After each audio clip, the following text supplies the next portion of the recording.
warahmatullahi wabarakatuh. Salam sejahtera. Terima kasih Puan Yang Ketua. Tiada lemam ganti ketupat. Soalan nombor 4. Terima kasih Yang Berhormat Tuan Yang Di-Pertua. Pada masa ini, keluasan kawasan pewartaan Tanah Rizab Melayu sehingga 31 Disember 2022 adalah 4,906,406.42 hektar. Ia menunjukkan peningkatan sebanyak 0.67% berbanding 4,963,190.8 hektar pada tahun 2021. Kementerian merekodkan data keluasan ini berdasarkan kepada kutipan data daripada pihak berkuasa negeri di Semenanjung Malaysia. Secara keseluruhannya, semua negeri mencatatkan peningkatan Tanah Rizab Melayu. Statistik keluasan Tanah Rizab Melayu mengikut negeri pada tahun 2022, saya akan sertakan secara bertulis kepada Yang Berhormat. Bagi maklumat perincian mengenai pembatalan dan penggantian Tanah Rizab Melayu di negeri, ia direkodkan oleh pihak berkuasa negeri masing-masing. Ini adalah selaras dengan peruntukan perkara 89 Perlembagaan Persekutuan yang melindungi tanah simpanan Melayu yang tidak akan berkurangan keluasannya apabila berlaku pembatalan, dan pihak berkuasa negeri hendaklah menggantikan keluasan kawasan yang telah dibatalkan dengan tanah-tanah lain yang sama jenis dan luasnya sebagai tanah simpanan Melayu.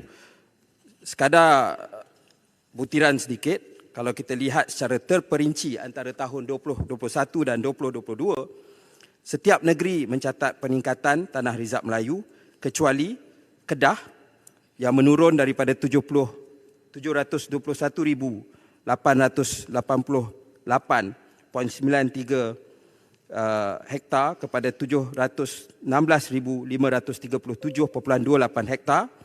Kuala Lumpur daripada 1,003.56 hektar kepada 99.48 hektar, dan Perak 953,042.67 hektar kepada 953,040.87 hektar.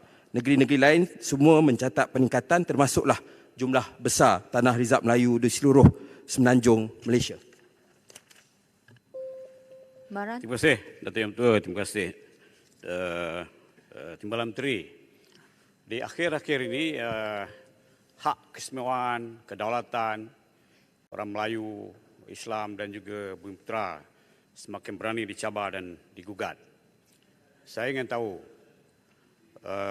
dalam soalan kes ini, berapa banyakkah kerugian yang dialami oleh sama ada orang Melayu ataupun kerajaan dan negara akibat daripada kelewatan langkah-langkah tindakan bagi mengganti balik Tanah Rizab Melayu ini.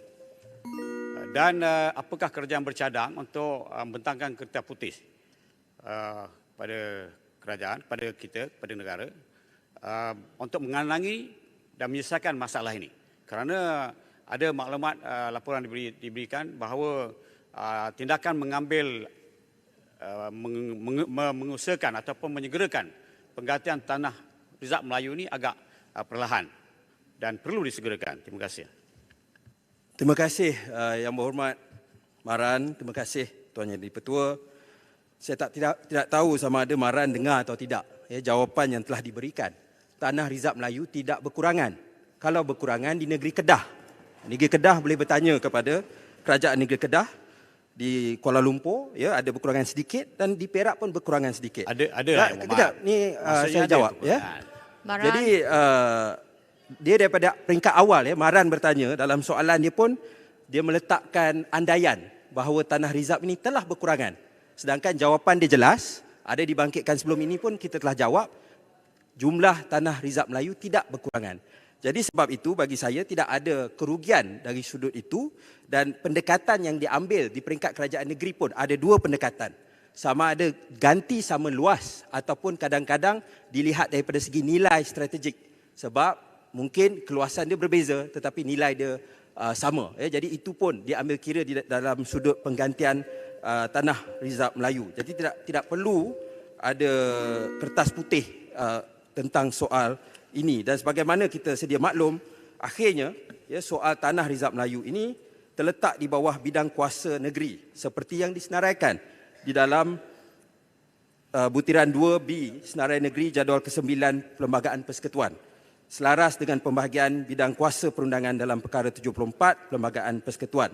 Jadi sebab itu hal ini kalau di peringkat persekutuan ada dibincangkan menerusi mesyuarat Majlis Tanah Negara yang ada Yang Berhormat Perdana Menteri dan juga menteri besar dan ketua-ketua menteri dari seluruh negara. Saya jemput Wan Sah maju. Terima kasih Puan Yang di-Pertua. Di Kuala Lumpur, dalam satu laporan berita harian mengatakan bahawa Kuala Lumpur hanya tinggal 3% tanah reserve Melayu. Adakah kerajaan bercadang untuk memperkasakan undang-undang untuk melindungi tanah-tanah reserve Melayu di masa-masa yang akan datang? Terima kasih.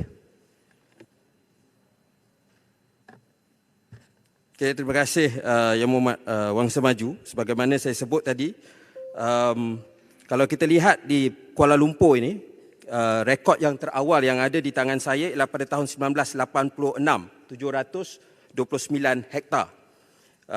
Dan hari ini dia sebanyak 999.48 hektar. Dalam tahun-tahun antara tu ada turun, ada naik.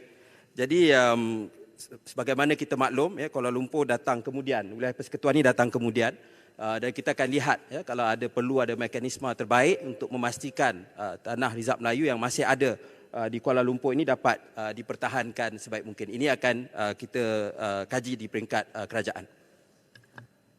Saya jemput Tuan Law Su Hui.